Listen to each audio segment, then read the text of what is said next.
Pass the salt. Hey, you, pass the salt. You know why it's disintegrating? Because we're jellyfish. Pass the salt, will you? Pass the salt. Pass the salt, amigo. It's time. I think they could give us a new name. I believe we are Evan jellyfish. Hey, will you pass the salt? Pass the salt. We need salt over here. It's time for Pass the Salt. Pass the salt. But we like to share the gospel without any backbone to it, see? The views, opinions, and seemingly outrageous comments expressed in this program are based on the Holy Spirit leading of a man called Coach. I gotta ask you this out there, Christian America. It's time for Pass the Salt with the Coach, Dave Daubenmire.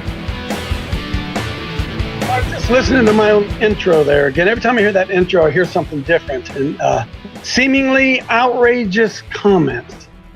What does that even mean? What is an outrageous comment? Seems to me that we've reached a point in America that truth is an outrageous comment, isn't it? Anything pushing back against the establishment is an outrageous comment. Anybody standing up and saying what's really on their mind is an outrageous comment. And you know what? I think it would be better if we all got a little bit more outraged about what we see going on around us. I was so outraged this morning. I got up and I entered into a little bit of prayer, and because we're going to have on this guy, Mark Sutherland, from on the other side of the pond, and I'm thinking, well, why would we have some, as they call them, some Brit, why would we have one of those guys on Pass the Salt? And in my quiet time, the Lord reminded me that he's not an American. The Lord's not an American. He's not a Republican. And unfortunately, we have such a tight view of the world and what's going on. A lot of times it's great to bring somebody in who has an entirely different perspective. And, you know, I just continue to be amazed. I got an email from somebody. Are you ready for this? In Zimbabwe. Watches the show in Zimbabwe. New Zealand. I mean, I don't even know where that is, but I think I know where it is, but I don't really. Australia. The UK, man, oh man, oh man. And hey, listen, before we get going in here real deep, I got to tell you something. There is something going on. Ever since I made the announcement a couple days ago about, hey, we want to come to your town. We want to come to your town. My emails are blowing up. I've heard from people just yesterday, Bethlehem, PA, Iowa, the land of the fruits and the nuts, California, South Carolina, Louisiana. Did I say Iowa? This is amazing. The people, I probably shouldn't say this, Simon. Simon Owen over in Australia, I think it is. He's got a group of guys. He's organized. He's a former golfer. Finished second to Jack Nicklaus one year in the British Open. Former professional golfer. He's watching and he's getting awake. And man, oh man, I had a great talk yesterday with Tanya. I'm going to have her on next week. Tanya they're just everywhere. And the thing that's so exciting to me is, you know, about 3 years ago, before I started the show, I thought I was the only one. You know, I'm so emboldened now. I am so emboldened when I go around and, you know, I'm like everybody else. I want people to love me. I want to engage people. But we live in a time when boys and girls, I just spend a lot of time just saying next. When they don't get it, I ain't got time to explain it. And I don't mean to be rude, but I'm in a sifting process. What's that they taught you in Amway, George? Next. If you make the presentation to one guy and he doesn't like it, you don't twist their arm. You don't try to convince. You move on to the next one. That's how I came across Mark Sutherland. You guys say, who's Mark Sutherland? Well, you're going to know here in a second. I met him at Hear the Watchman a couple years ago. He gave me a video where he said, check out this YouTube video. And so I watched it. And it's powerful. And then I saw him the next year again in Dallas at the Hear the Watchman, what do we call those things? Conference. Struck up a conversation with him, then lost his contact information, and I've reconnected. I've reconnected with Mark Sutherland. Mark Sutherland is, for lack of a better word, a movie producer, like David Heavener. We probably need to connect David Heavener and Mark Sutherland, if you guys aren't already connected. So different perspective from across the pond. Mark, come on in here and say hi to the people literally from across the world. How you doing today? I'm very well, and good morning, everyone. And Dave, the fact that people are listening all over the world just says that the church is not scratching where all of us are itching, and we have left the building to follow Jesus, and that's the bottom line. And Yeah. and I identify with what you're saying when you think you're the only one. I think it was Elijah who thought he was the only one, and there were another 7,000 people. I mean, and the fact that people are listening from Australia, New Zealand, and around the world, there is a massive waking up and a dissatisfaction with the so-called, as you brilliantly say, evangelical jellyfish, with the so-called church.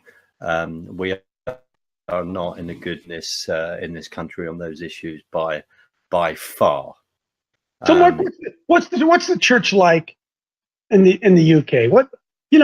I often think about this. That birthplace of Christianity, as far as Western civilization is concerned, was over there where you are, man.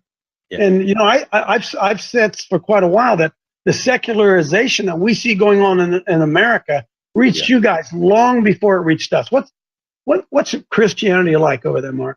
Well, there's no doubt about it that any society, the state of the church, where the church is at, the society reflects that. So we are not being a prophetic voice in a major way. There are who are. There is, I think, a remnant body. I'm not how to connect. But if you say in regard to the established church, which if you said something like the Church of England, which is very, very broad church, there are some massive sections of it that I find profoundly liberal and apostate, and all the rest. It's finished. It's over. We now got a situation where a couple of weeks ago, a wonderful charity called the Barnabas Fund has raised this issue, where a guy was reading the King James Bible outside St. Paul's Cathedral, and the St. Paul's Cathedral authorities, and this is true, we're not making up fake news, asked the police to go and remove the man from reading the Bible outside St. Paul's Cathedral. When we have reached a point, and it has to be said, where I think Southwark Cathedral and another cathedral in Cambridge, and maybe other cathedrals up and down this country, where they have got the LGBT rainbow flag raised above it. This is where we're at, when we have people like people resigning because they were a chaplain to the Queen, because they've resigned. Someone like Gavin Ashenden resigned because there is sort of like joint services with Islam going on in churches, or going on in cathedrals.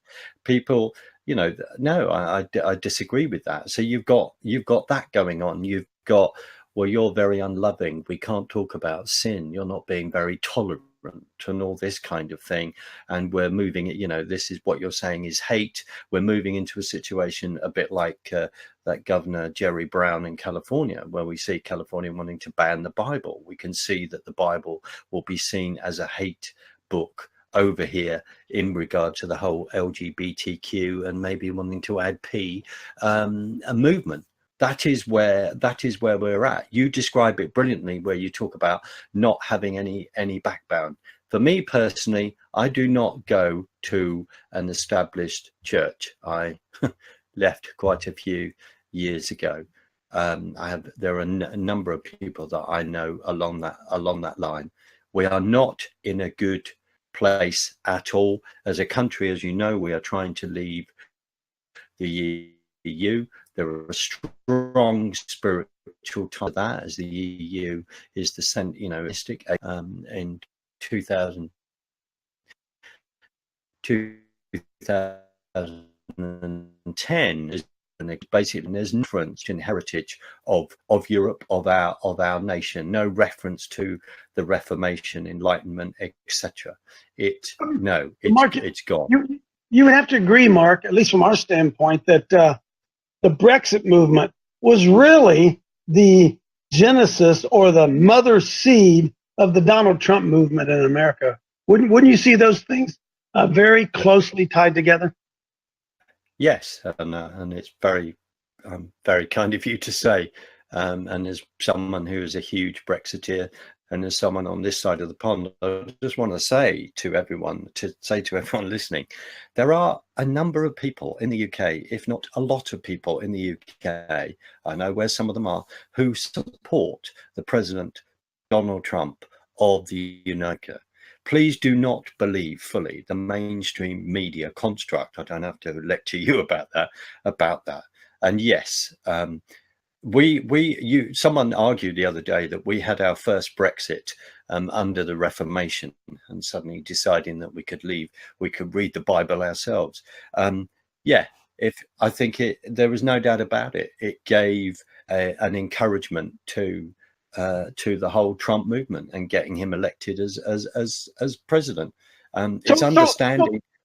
So Mark, where does Brexit stand? Because millions of Europeans voted to get out of that thing. Yet it's like here in America, it's like it was for nothing.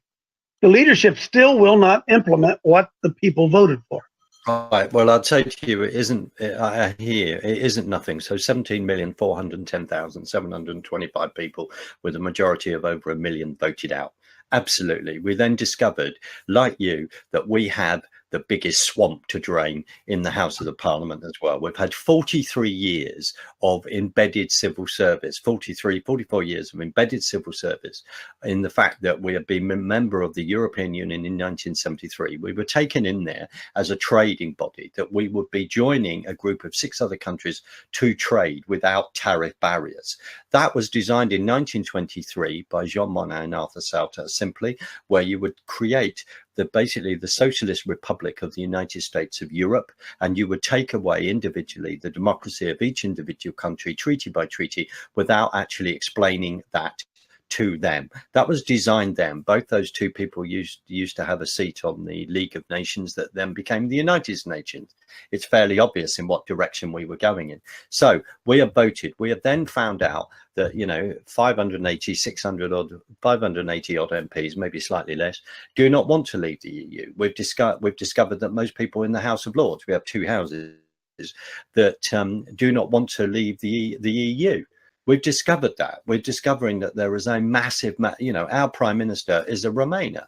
I mean, if you look, we have to explain it in a way. To me, she is a socialist construct inside a blue coat.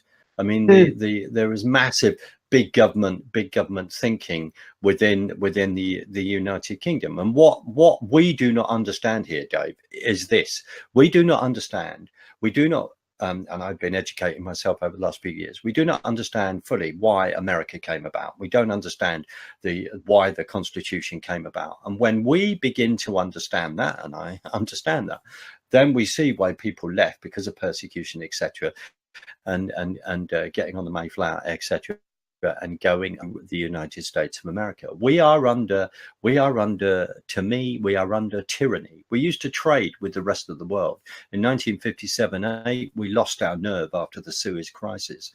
And there had been a build-up with certain political thinking to think, no, we're not in a good place economically or whatever. We're going to have to join Europe. And we have also, there is no doubt about it, with our, under the Balfour Agreement, our Treaty of Israel, I don't want to get too confusing in that sense, but our turning away from affirming Israel to going against it, I believe that we have been judged. We've been pushed under judgment as a nation. And this is a huge prayer battle. I don't have to tell you that. On what's happening on your side of the pond, what's happening in the heavenlies is manifesting on the streets of the United States of America. We have a massive prayer battle going on, and there is division. There are a lot of Christians. Some of them I know. Some of them are personal friends of mine. Some of them aren't personal friends of mine maybe anymore because they don't agree with me. Where they turn around and go, well, we need to stay in the EU, etc., etc. There is a huge division, but spiritually, Jesus will return to judge the nations, and individual nations are there. You and I can, we can have a discussion about Nimrod and Babylon and all that when they're trying to build the tower to attack God. He confuses everyone with different languages. Nations come about. So that is where I'm at. We are fighting, Dave. It is a major prayer battle, and frankly, there doesn't feel as though there is enough people on the battlefield whatsoever. Mark, yeah, come on, Rob. Sure. Mark, just kind of move to a different topic, but I'd like to talk about Islam in Britain. My parents have traveled there a number of times before they've gotten a little too old to travel, and they basically have told me this. The Muslims, the churches are dead on Sunday, dead on Wednesday. People are not going to church in Great Britain, and the Islamic worship centers are growing by leaps and bounds. But here's my question. It is clear that from a demographic standpoint, birth of babies, that Britain is going to be a Muslim-controlled nation very soon. Am I correct in that feeling? When you say very soon, we could argue that, but you are absolutely right in regard to the demographic. And well, let's say that in 20 years they may not be a majority, but they'll control the government politically. Is that correct?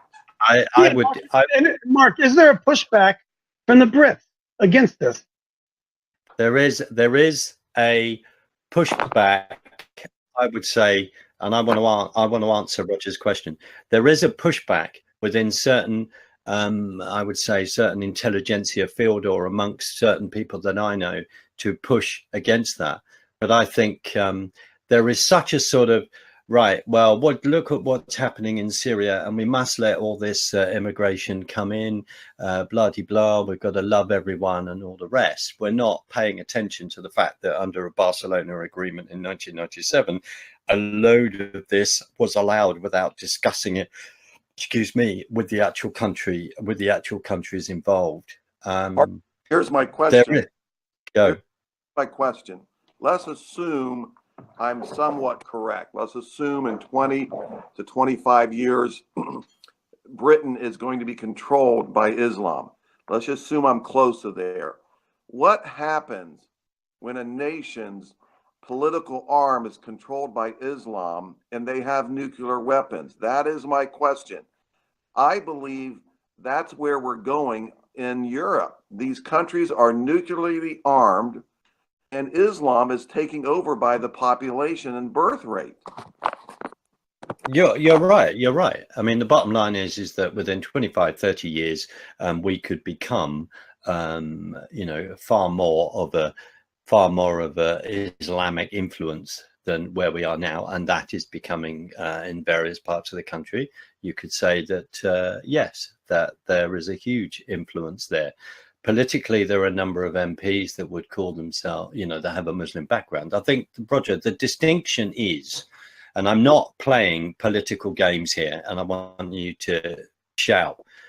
The fact is that we have with people that are following Islam and jihad and political jihadism that turn around and interpret their book as for violence and everything else is something that they have to do in regard to the fact that as soon as Muhammad doing certain acts, then that faith spread all over the place. The fact that we've had 1400 years of marauding Islamic armies and the fact that we're all in denial, that's why I think the Vatican has a wall around it, and the fact that caliphate went all the way up to northern Spain. We are seeing, you're right, Roger, we're seeing churches closing in say within London, and those becoming mosques. There is a surrender type attitude going on, and that means for me to even say this, right, let's say this, for me to even say this, it will be like, well, now we see you as some hate preacher and all this kind of thing. There are many Muslims that do not want violence and all the rest, but Islam is a major, of course, quite rightly, a major concern, and a major concern to me. When even this week, I don't know some of the full facts, but we even have this week where someone decides to ram their car into one of the peace barriers. Yet another attack. I'm then in London on Tuesday night, and then it's surrounded by police with guns, which you're more than used to. We have a major issue, and many people within the established church are asleep at the wheel.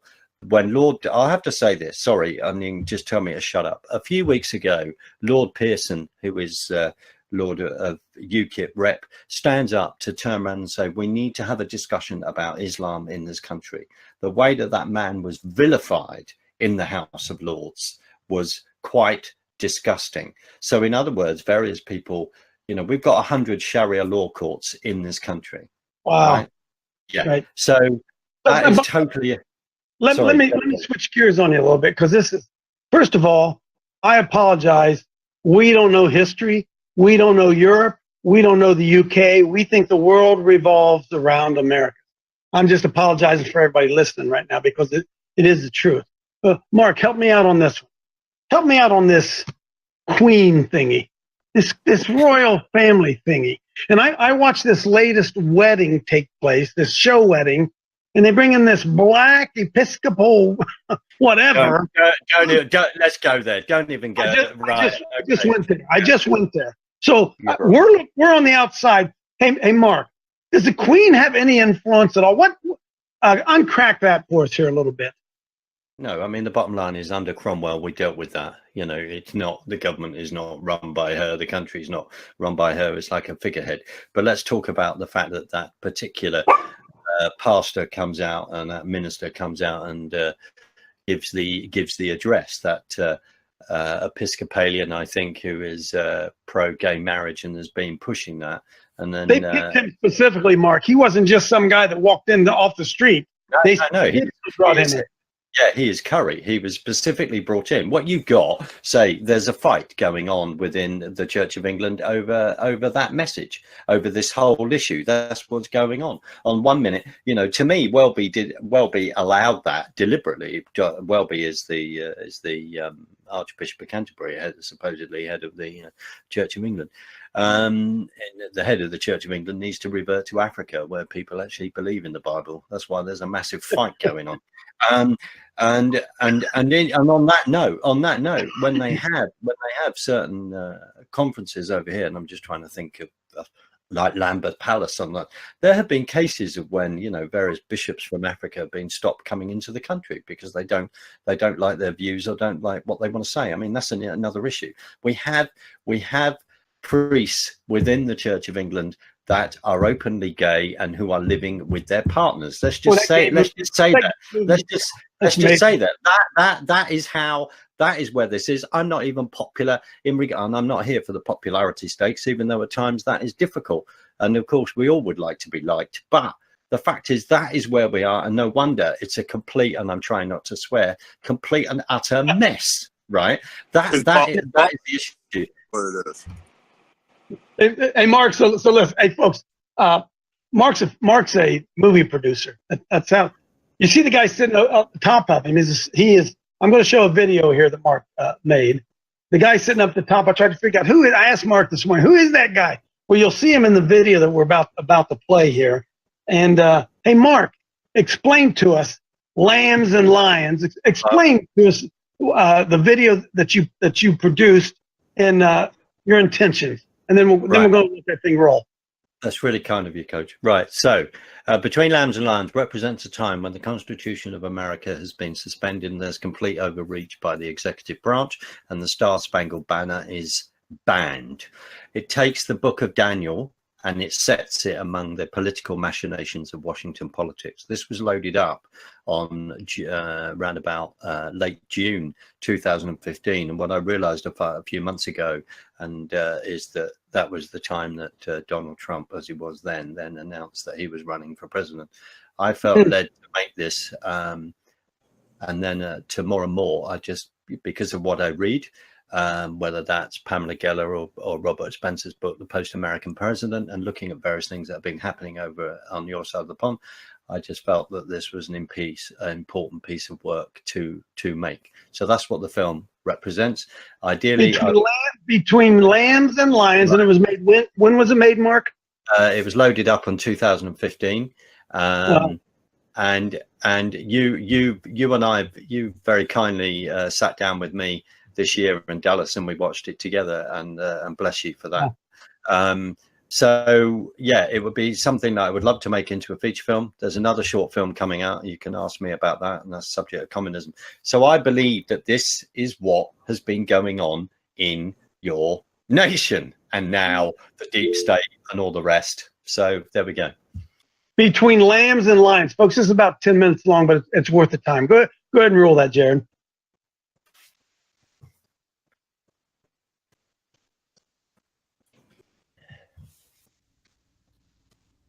He's working on it. Bear with him, folks.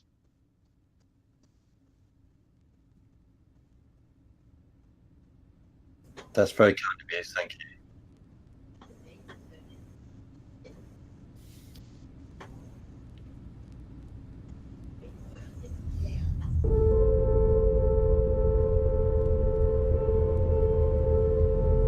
What if this world is no longer the way we intended it to be? In the end, it was easy for them to take what they wanted from us. Endless war raged. Currency was manipulated until it meant nothing, and the corporate media droned us into submission. We fell into a nightmare, but for many it was easier to stay asleep than wake up and face the reality. So we gave them a little of our freedom. Evil, they said, encroached on us from all sides. Though we now know that evil isn't always the bogeyman in the closet at the end of your bed. Sometimes it's hidden behind the charade of smiles and handshakes. But ignorant, we gave them a little more freedom. There were those who realized and tried to warn us. Though they were smeared, then forced to drink a vial of hemlock for trying to corrupt the youth in the square. With no one to lead us, we gave them the last of our freedom. After 100 regimes, we had sleepwalked into a society where the illusion of freedom no longer needed to be maintained. The scenery was taken down, the curtains pulled back, and the chairs and tables moved out of the way. Then we saw the back of the theater, the brick wall of oppression. Some tried in vain to fight, but it was too late. There was nothing left to give. Now all that remained was the new republic, the work they had designed from the beginning. The world was ordered anew, where there would be all obedience, oppression, and consent. That was until now.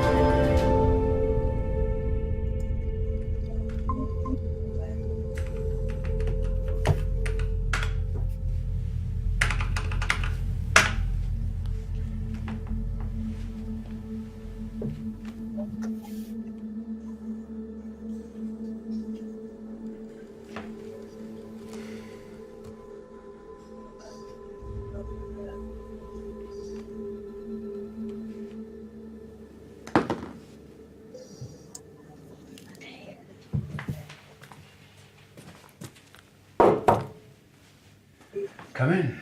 Remember Alesso? Hello, Ariel. What are these? Cases on how we're going to fight this executive order. Thompson v. Smith, Arizona versus Chansey, Bride versus McCluskey. We're not fighting anything. Why? Because it's pointless. So you're willing to give the president complete and unregulated power? If it means a few more quiet years at the back of the chamber. What happened to you? Nothing. Something did. You have just sat there with your head in your hands these past few sessions. Do you even know what they're voting through? Of course I do. Then why don't you speak up? Tell the truth. Truth is treason in the empire of lies.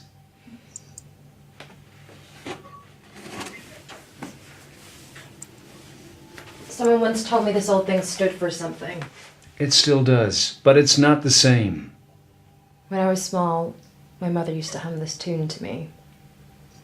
And then one day when I asked her what it was, she told me never to repeat it. Do you know what it was? I can guess. Do you remember how it goes? Singing about liberty isn't going to do anyone any good.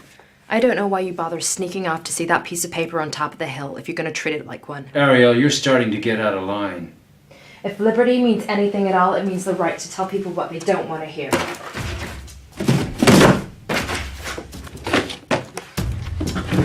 Good day, Member Alesso.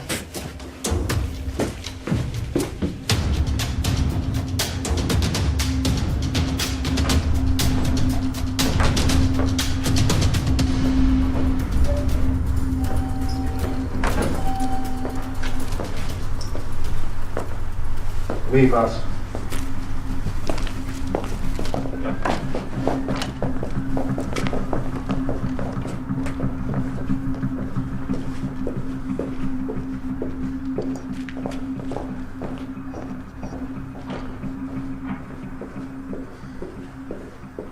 Member Alesso? President Nebuchadnezzar. How are you? Never better. I'm sorry for the passing of your wife. Thank you. A man of your caliber should never have gone into this business. Principles? They're not a virtue in this world anymore. Well, I guess you're just the last in a long line, aren't you? There'll always be a few of us. Exactly 5, I count. Some are calling you the Liberty Caucus. I prefer the thorn in my paw. Such high praise, Mr. President.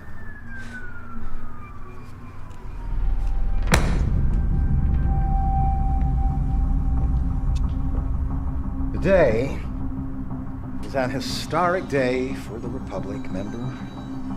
Are you gonna be a part of it? History is written by the victors, Mr. President. And I have no intention of losing. I'll make it easy for you. I know that the fools at the back follow your lead. So if you stand against this bill, it might look embarrassing for me. I would hate to embarrass you, Mr. President. Threatening you, it does nothing. So I've decided on a more gentle approach.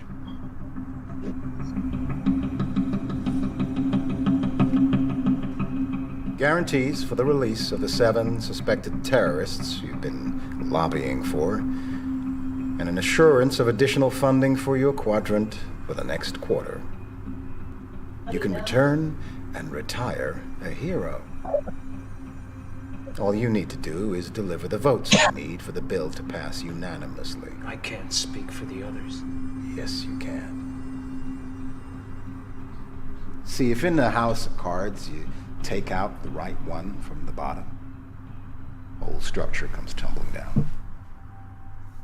You are that one card, member. Once this rebellion is crushed, all the other cards will fall back in the pack, and I can shuffle them and deal a new hand. This is bribery, Mr. President. Oh, Daniel, this is politics.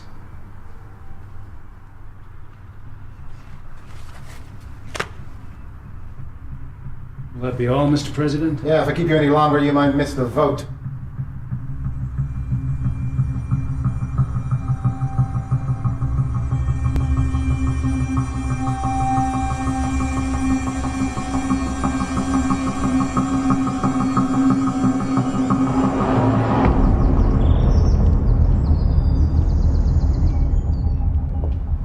Miss Jones!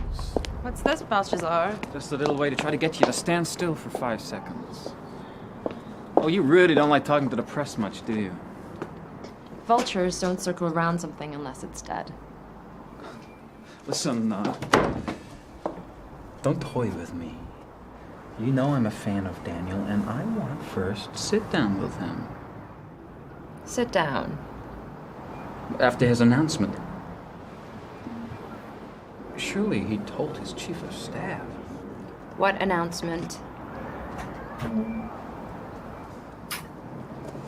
He's, going to try to call for an election.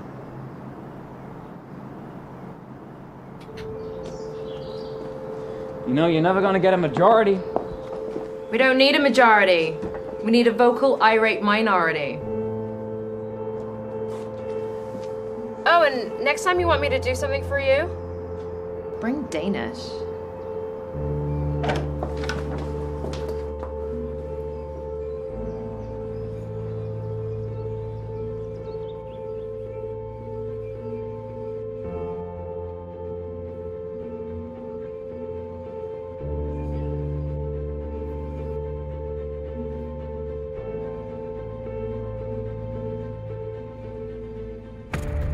So, Mark, this was really 2015. This is really what was ahead of your time, trying to show that the gatekeepers, the people in power, those who commit to do something, the ability to be able to be sold out. I guess the question comes, Mark, what's the role? What's the role of the church in all this, brother? You know, Scripture says we wrestle not against flesh and blood, but against principalities, powers, evil spirits in high places, and we have a hard time understanding that those evil spirits in high places are referring to positions of authority and the impact of the evil one upon men who are controlled by money, by sex, by power, by fame, all these other things, these gatekeepers. Mark, what is it? The lambs, I assume, is us. What's the role that we're supposed to play in all this? But the bottom line is that we're at war. First thing I'd like to say is thank you for screening that, and it's a privilege to actually sit here and watch it with other people. It's something that never ceases to thrill me, and I thank you for that, and not something for granted. We are at war. Ephesians 6 is real. Most of the church doesn't even, a load of it doesn't. You were discussing that the other day at the conference when people are having a problem realizing that the fact that we're dealing with principalities and powers, demons, like entities. This is real. So what's the role of our church? The church, we are man, and I'm talking to myself, and makes me even feel emotional saying it, is the fact that we are supposed to be the prophetic voice, where in fact we are the pathetic voice. That upsets me now to say that. We are supposed to be prophetic, but we are pathetic. If we look at, Jeremiah, Malachi, the other prophets, we're not calling ourselves, Coach, by any stretch of the imagination, prophets. But that is how we are to be countercultural, to say, no, this is wrong. This is wrong. We don't agree. And we also know, as we've got the end of the book in regard to the book of Revelation and what is happening, those letters to the 7 churches, all those 7 churches are now in under Islam, Muslim control, right? Muslim control. So they're a huge warning. So you're asking the question, we are to be that prophetic voice. That film to me was it's to take the book of Daniel and putting it in the modern context. That's what just hit me like a steam train when someone wrote of the young writer director of that, dear friend of mine, wrote that, and it just hit me like a steam train. And when you think making films is not easy, trying to raise money and all the rest, and then you think we have this this huge square, this square that influences so many people. That's why we have to use this narrative on a regular basis to communicate. Why I'm really, really passionate about that. And I say it again, it thrills me that people have seen it. Please click on it, share it like mad, because I'd love to get a few more hits. It's a struggle. That's where we are. Mark, let me open it up. Somebody want to jump in here? If I got a question for Mark. Yeah, Mark, I would like to take you back to your subject a few minutes ago of the threat of Islam to Christian nations, or supposedly Christian nations. I think it is an individual threat to each individual country, but it's also a worldwide threat. Yes. And there's something that you can do personally, and maybe you can get some of your friends there in New Zealand to join with you, is numbers do count. Like you were talking about the number of likes and hits on your video and stuff. Numbers do count. And I'm going to put a link in the text here, and I invite you personally to check it out and sign up with STAB. It doesn't cost any money, just a couple of minutes to fill out a form. And you become another number that we can use when we present our case to various groups and to politicians and things. And the more numbers we have, the more attention they pay. So I'm inviting you to join with us and sound the alarm brigade. You know about Paul Revere probably here in the country. Yes, and thank you. And I'll be honored to do that, Larry. And hey, Mark, let me. It's in the chat over here. Mark, let me ask you a question. And if I were to go walk the streets of London, what is their view of America and American Christianity in particular? It's a very, very good question. Depending on where you go, first of all, it would be like, within London, you could argue you're trying to find the we love President Trump supporter within various guises of that. That must be quite difficult. In regard to, and that is definitely not the case, because there are a number of people, as I say, within the UK that definitely do. In regard to Christianity, the whole thing of all the mega churches, we've had the dreadful, let's just say it, we've had the appalling influences of the whole emerging church nonsense, or the Rick Warren purpose-driven drivel, as I call it. Let's just name it. You know, the Bill Hybels thing is just all that has just burned. We have signed up to, you know, and the Brian McLaren and all this, an emerging church trying to find this mixed new age spirituality with postmodernism and all the rest. It's nothing. Nothing is new. You know? Cult of personality is what it is. Precisely. Personality, and many people, when certain people have fallen, many people, you know, I think they've lost their faith or they can't cope. So, you know, we've had, you know, you've got all the Creflo Dollar stuff if people are watching that kind of thing online, or Kenneth Copeland and all this kind of thing, you know, the whole mega church stuff. So that has influenced various people. You've got, you know, social justice warriors have taken over the church, and there's a misinterpretation maybe of how's that happen, Mark? From your perspective, social justice warriors have taken over the church. In fact, you said openly gay married church leadership, brother. How has that happened? How's that happened to us, Mark? That is a man, oh man, what a question. As we've said, we're in this huge spiritual battle. We have taken, I think, I look back at myself, I can only discuss myself. When you get caught up in life, you're bringing up a family, blah, blah, blah, and you're doing various things, and you take your eye off the ball, and then suddenly there is an awakening. I can't come out, Coach, I can't come out with any excuses on this one. People have been asleep on guard. It's crept up on us massively. I don't know. We've allowed that to happen, you know, and a number of people that I know, we have left churches. As I said, we've left the church building because it has been so lobotomized by apostasy from the, you know, that's it. That is what is going on. Coach, I don't think I'm even necessarily answering the question in many ways. It's something to go on and reflect on. How have we let this happen? Maybe we've just gone, look, I'd like it. I can't have a fight here. I can't have a fight here. I mean, no. You're 15 years ahead of us, Mark. Really, you're 15 years ahead of us. What do we over here in the States, Christians, unashamed Christians, what's our game plan, Mark? What do we need to do here? I'll tell you one thing. This year in Dallas, I came back. I think I might have said this to you. I've said it to others, whether it's Mike Kerr and etc. I was quite upset, and it suddenly dawned on me the state of the American church. I don't mean that to be rude, because you guys are passionate about going, we need to turn this around. When we've got, you know, the 5013Cs, we've got that equivalent over here where people basically, answering the earlier question, then it's combined. People are not preaching about sin and repentance from the pulpit, so to speak, because we don't want to upset anyone, because we've got a new building project to do, or we've got this, this 3 or 4 acre park of buildings to upkeep. You know, this is what's going on. We have moved from the tenets of Scripture. So what can I say in warning to you? What a question. Is that we have to preach the gospel.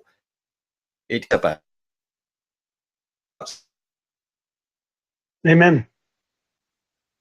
He froze up there a second. I'm sure he told me he's having a little bit of internet problems, so hopefully he'll click back in, or you may have to rejoin. Mark. There you go. We're losing him. On the line, you know. Anybody? Let me open it up. Somebody come on in here.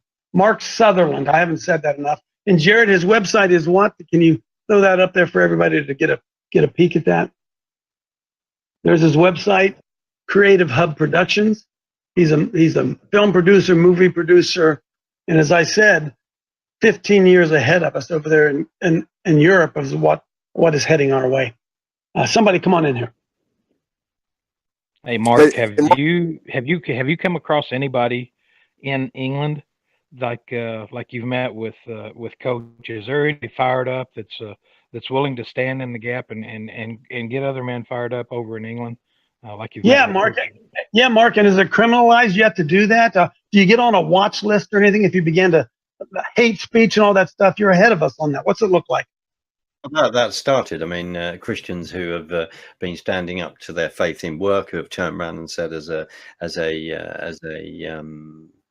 legal person, in regard to marriages and stuff like that, turned around and said, no, I'm not. I don't want to marry two men or two women. They've lost jobs or been asked to stand down.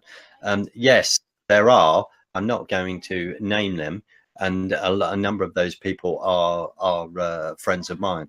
There is small gatherings, and some of that is going to be presently, in one sense, is underground, but also is going to be more and more vocal. It has to be the fight. This is maybe the bit of the surprise. The fight is within the church. The fight is in the church. There are many non-Christians who get it and who begin to understand what is going on, and they actually want some leadership from the church. Last year, at a big Church of England meeting, someone I know raised the point about Scripture, raised the whole issue in regard to gay marriage, etc., etc.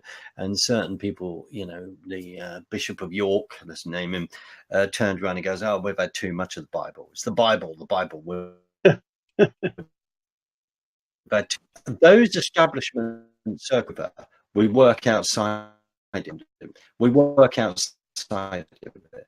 It's all about nice, etc., and all about inclusivity. I don't think that, to me, that is in Scripture. So Mark, I'm sorry.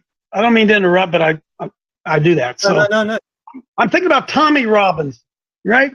We watch Tommy Robinson over here in the good old US of A.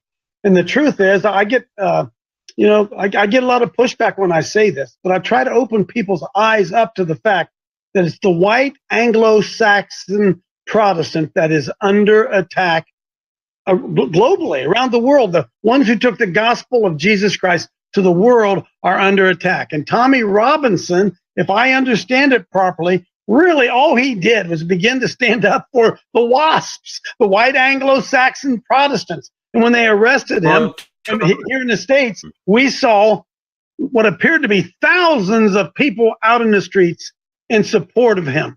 Did we see it right, Mark? And what does that say?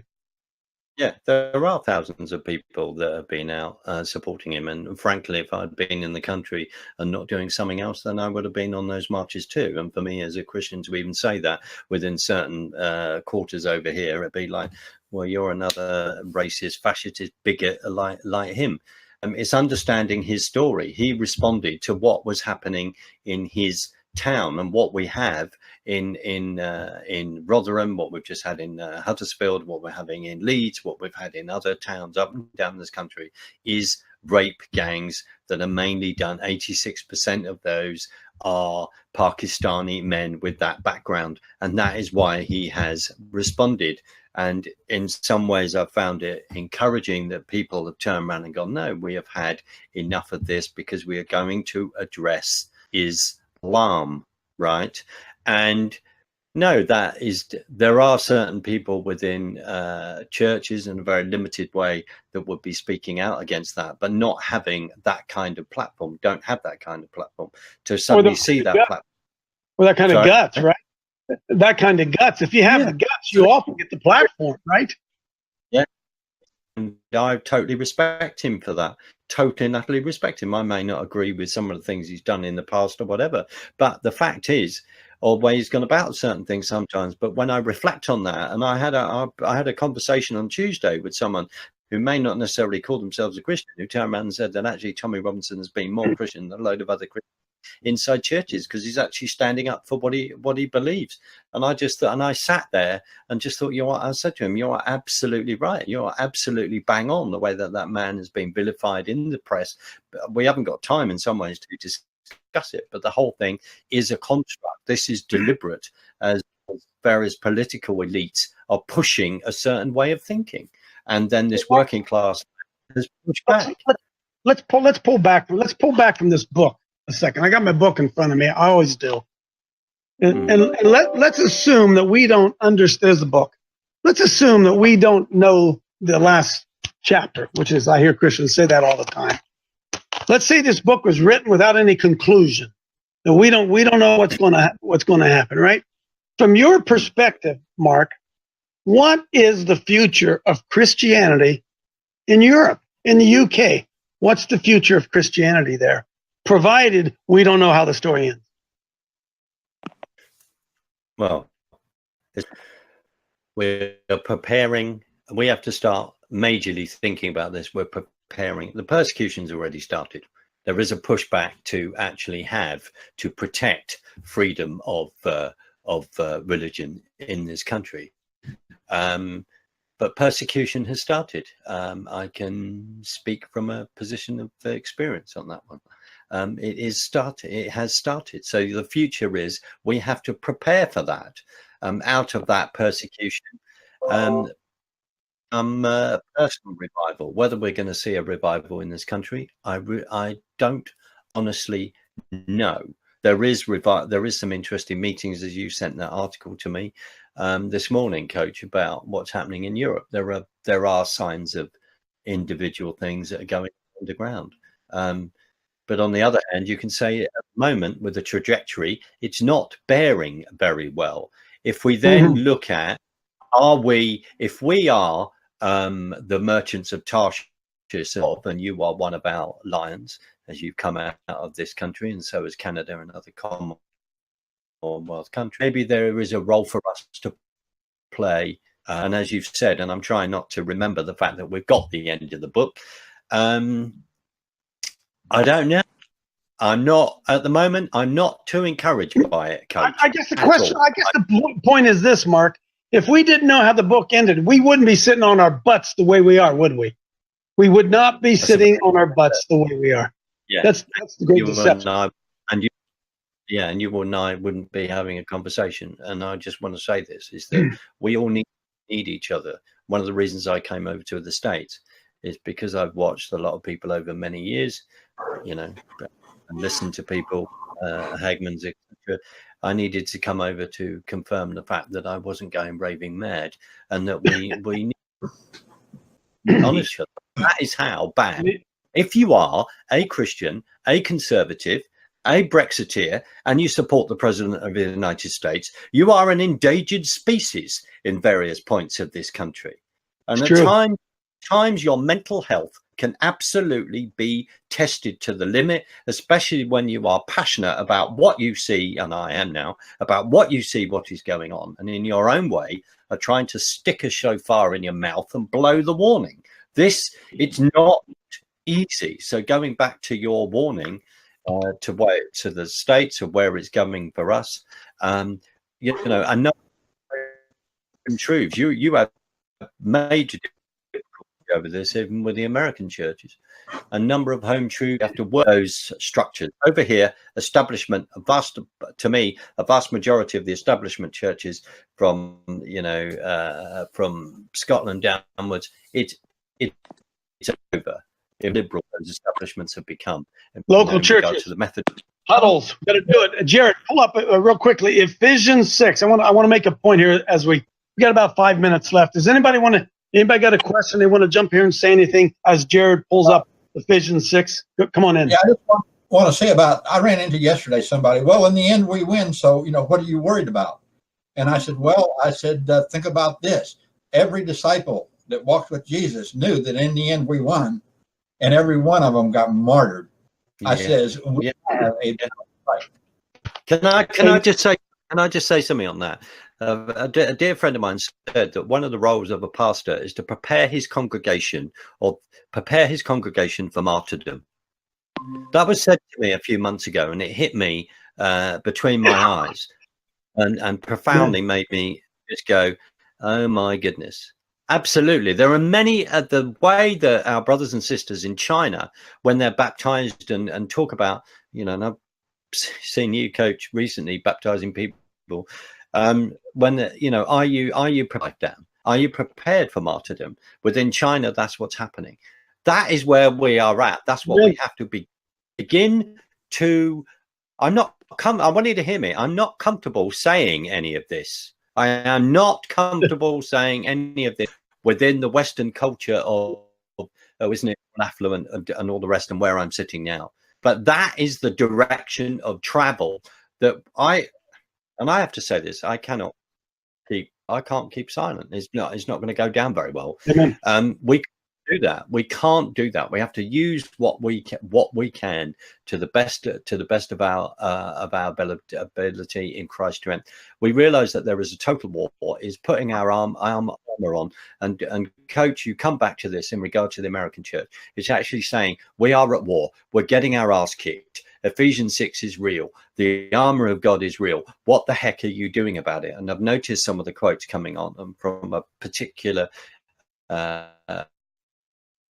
is making a stand from their particular. That is all we can do, and we do need each other. I am to have this kind of platform, to have this conversation across the pond is a privilege, and around the world is not something I take for granted at all. And I'm very grateful for that, because it means that I have other brothers and. I'm sorry, Mark. Ephesians 6, verse 12 says this. Now listen. I told you this yesterday. I think it was yesterday. Read deeper than just the words, all right? For we wrestle not against flesh and blood, but against principalities, against powers, principalities, powers. When you look out at what's going on across the world, it's not just politicians, it's principalities and powers. It's the lions eating the lambs.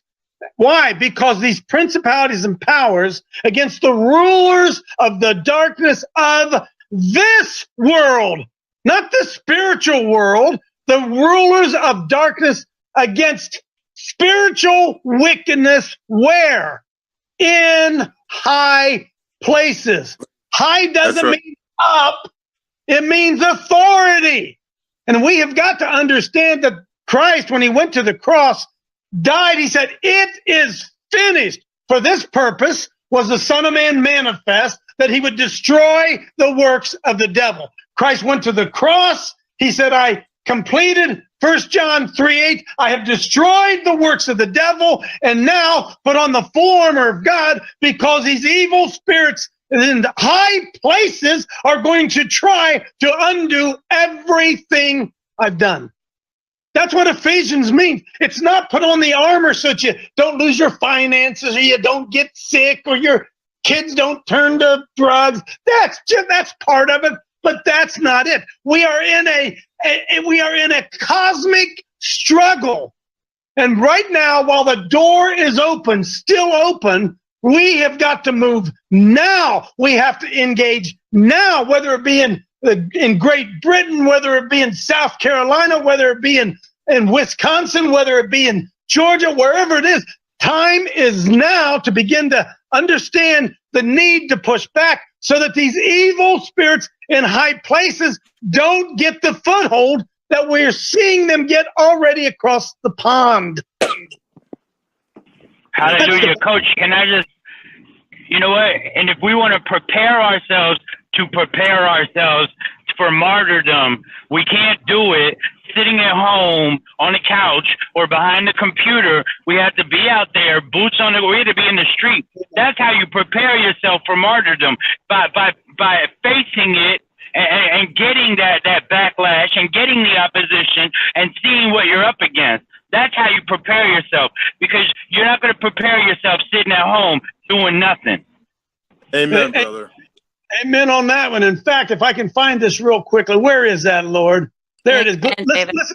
Listen to this. I got this from Glenn Claremont this morning. Are you guys ready? You ready to hear this? Martin Luther King Jr. said this on November 5th, 1967. You ready?